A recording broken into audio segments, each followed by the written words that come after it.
This is a Sessions video tutorial, choosing and mixing colors.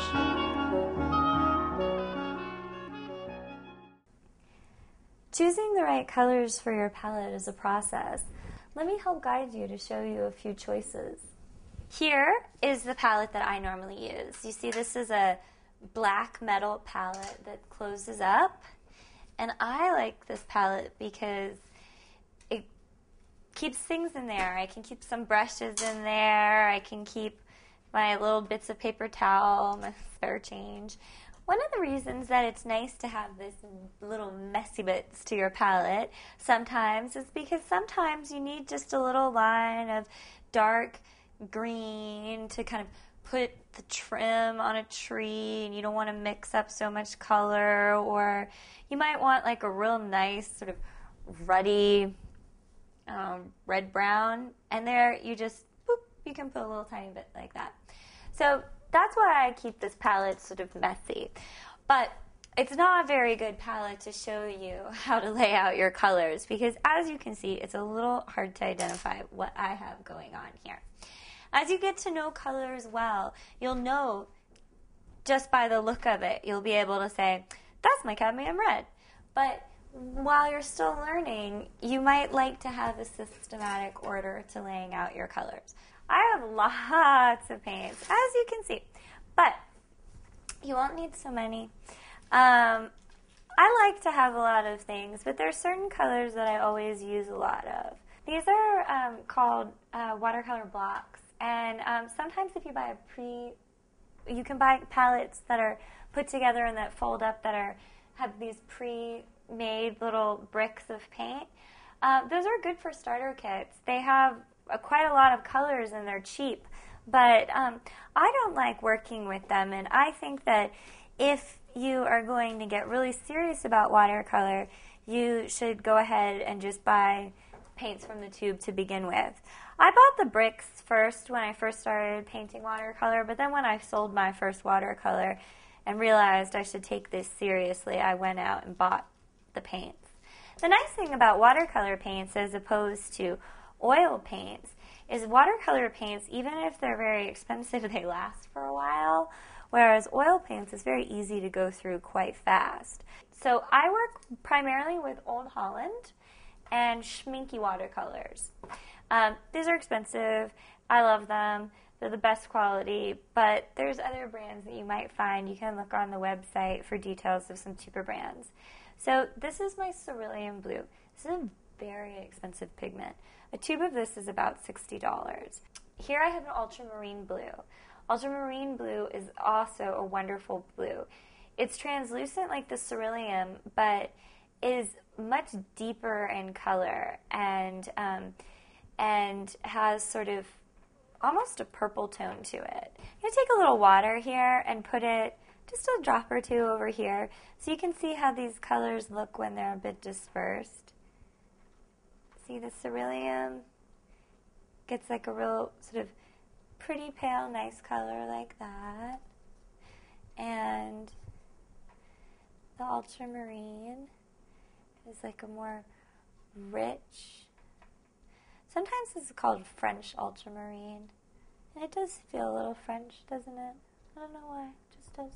One other dark blue that I use is the dark blue indigo.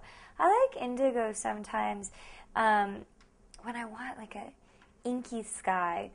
This is perhaps a little bit more of a, you don't need to buy an indigo. You can mix an indigo, but I just find I use it so much I kind of think it's a nice little luxury to have on hand. But you see, it's almost like a blue version of sepia. You see how inky it is? Almost like squid ink or something. It's got a richness to it. I like it. It's also really nice if you mix it with a brown. Cobalt blue is a more opaque blue than your other blues. The others are more translucent, but you can see even just in the tube how more dense and opaque this seems. If you buy the cobalt blue hue, you're not getting bang for your buck, basically.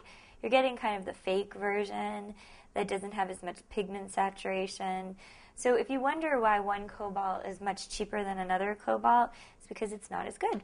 So really try and buy the true blue, and you'll be happy you did. So for right now, I'm going to show you the difference between a cadmium yellow lemon versus a cadmium yellow medium, which you would think is not too much of a difference. Here you see, look at this yellow. I mean, this is a really nice yellow. It's almost got a green tint to it. It looks very lemony. That's why it's called lemon yellow. It has a coolness to it. I find that it's more opaque. You see what I mean about opaques? You can tell when I've mixed up the cerulean, which was translucent. You saw how light that was? See how dense this is? All of your cadmiums are going to be dense. So sometimes your cobalt is a cadmium cobalt, dense. Same with this. Then your cadmium medium, look at that. That's a nice color too. That color is a warm. So you see the difference here between your warm and your cool colors. I mean, if you wanted something to go in your foreground and you wanted it to have a warmth to it because perhaps there was a lamp light sitting next to the woman reading a book, maybe you would want this.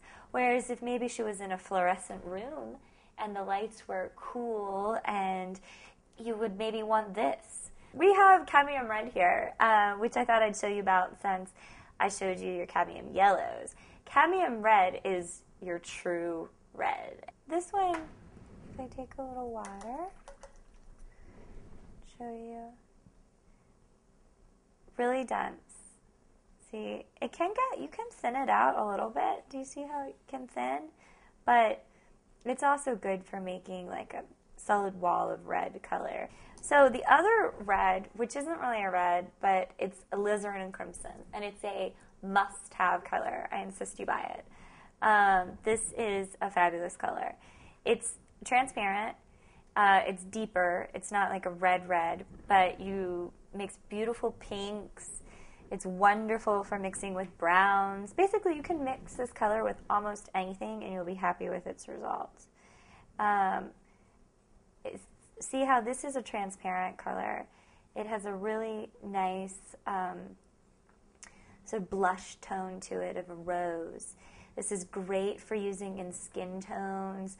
This is great for using in sunsets. It's basically can do no wrong, the alizarin crimson. So now we have our browns.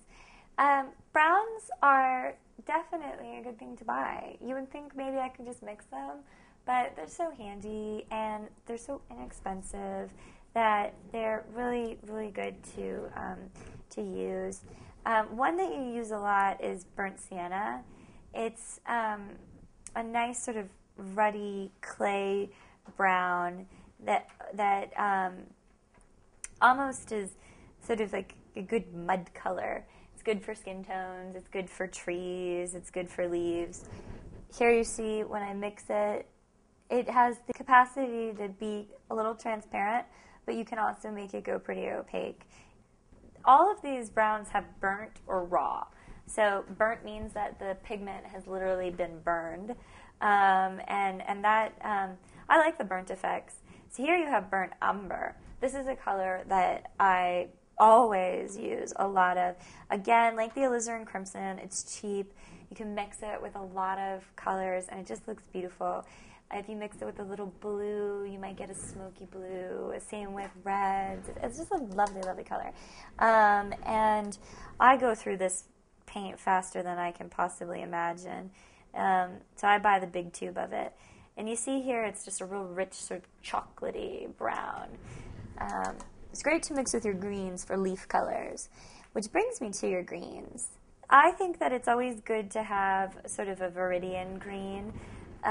This is a blue green. It's a transparent blue green. You see that? Look how nice that is.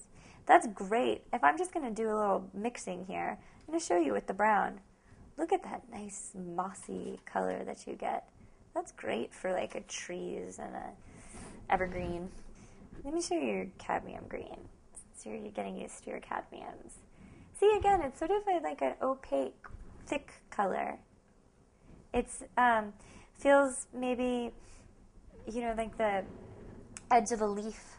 It can be a little transparent, but it has sort of a warmthness. Here again is another example of your warm versus your cool.